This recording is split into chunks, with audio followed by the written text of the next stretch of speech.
We're going to solve these quadratics by factoring them into two binomials. So we're going to take the x squared minus 4x minus 5 set equal to 0 and factor this into two binomials. So for x squared, we're going to factor that into x times x.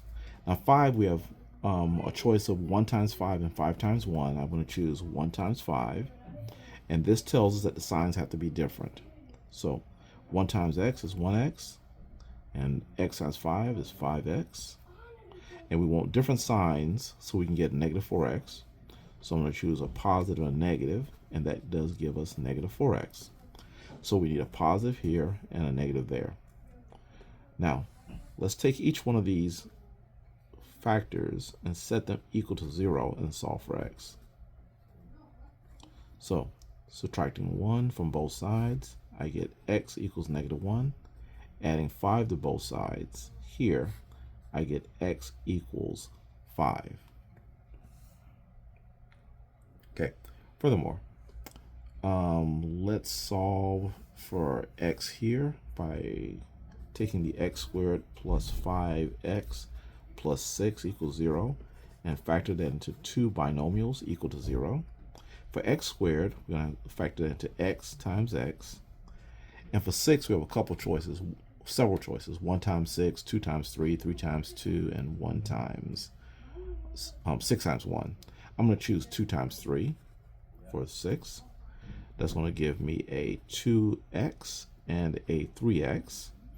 We need same signs to give us a 5x. So I'm going to choose positive and positive, and that does give us 5x. So I need positive here, positive there.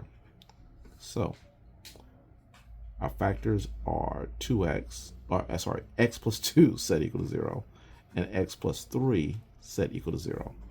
And I'm going to solve both sides by subtracting 2 on both sides here, and I get x equals negative 2.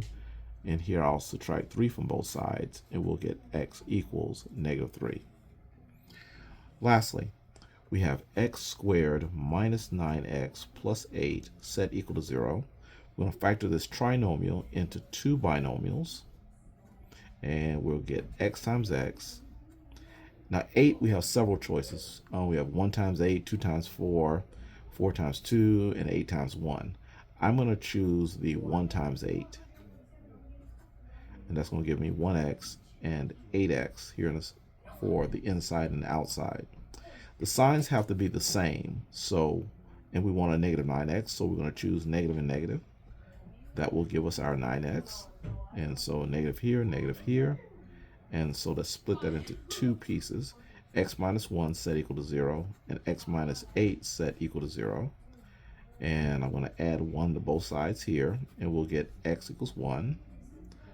On the other side, I'm going to add 8 to both sides, and this will give me x equals 8 as the two solutions for the quadratic.